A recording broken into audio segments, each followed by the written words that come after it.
Meneladani Sang Guru. Bacaan terinspirasi dari surat pertama Rasul Paulus kepada jemaat di Korintus, bab 9 ayat 16-19, ayat 22b sampai dengan 27. Saudara-saudara, memberitakan Injil bukanlah suatu alasan bagiku untuk memegahkan diri. Sebab bagiku itu suatu keharusan. Celakalah aku bila aku tidak memberitakan Injil.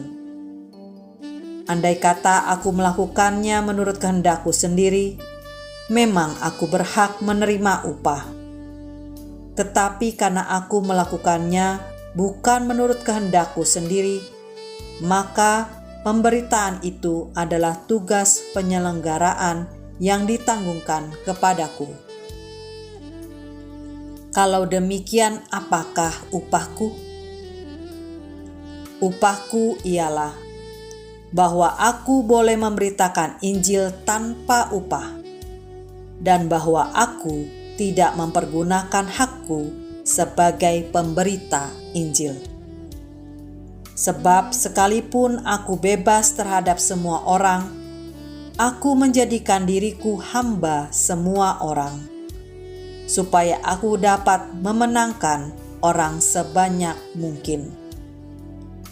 Bagi semua orang aku menjadi segala-galanya, supaya sedapat mungkin memenangkan beberapa orang di antaramu.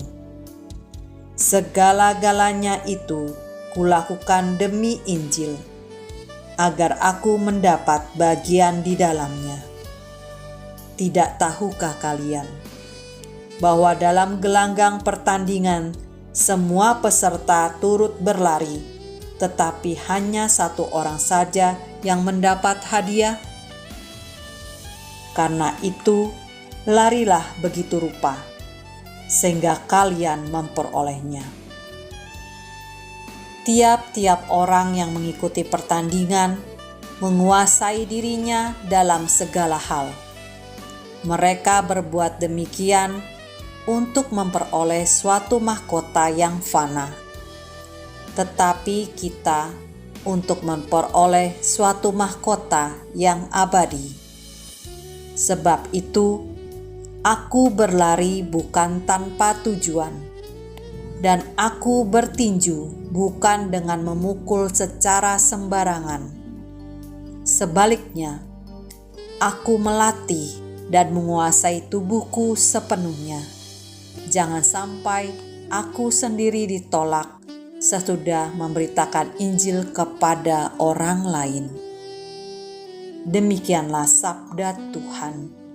Syukur kepada Allah.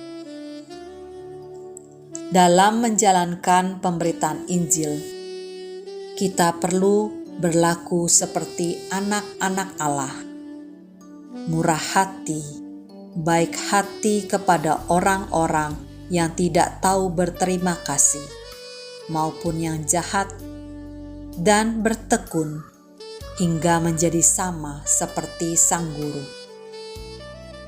Yesus juga mengingatkan kita untuk tidak menjadi sombong dan merasa diri lebih tinggi dan hebat dari sesama. Perasaan lebih tinggi ini akan menyebabkan kita mudah menghakimi orang lain.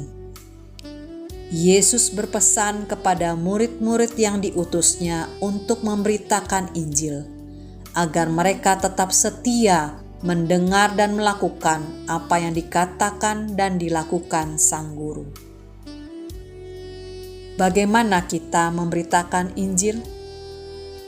Apakah dengan sikap mengajari dan menganggap pendengar kita lebih bodoh dari kita?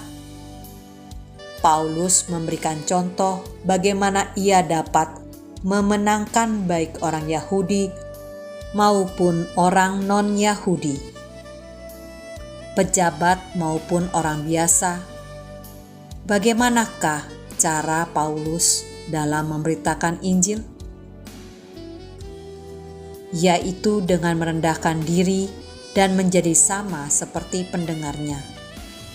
Kita pun harus selalu merendahkan diri dan menempatkan diri sama tinggi dengan pendengar kita dalam mewartakan Injil dan tidak menganggap diri kita lebih pandai dari sesama kita. Paulus mengatakan bahwa ia melatih tubuhnya supaya ia jangan ditolak dalam memberitakan Injil. Kita pun harus seperti Paulus dan melatih diri kita dengan baik, supaya jangan kita justru menjadi batu sandungan dalam pemberitaan Injil. Memberitakan dengan cara hidup kita yang meneladani kehidupan Sang Guru adalah cara terbaik untuk mendidik sesama, bahkan kepada anak-anak kita. Dengan hal menjual kata-kata dan tidak menunjukkan dalam tindakan dan kehidupan kita sehari-hari, akan mudah menjadikan kita batu sandungan dalam mewartakan kerajaan Allah. Semoga kita selalu mendengarkan perintah guru kita dan melaksanakannya dalam kehidupan kita untuk dapat memenangkan jiwa-jiwa bagi kerajaan Allah. Marilah kita berdoa.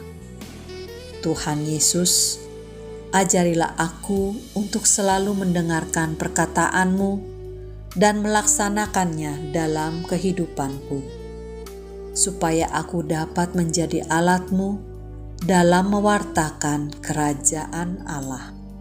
Amin.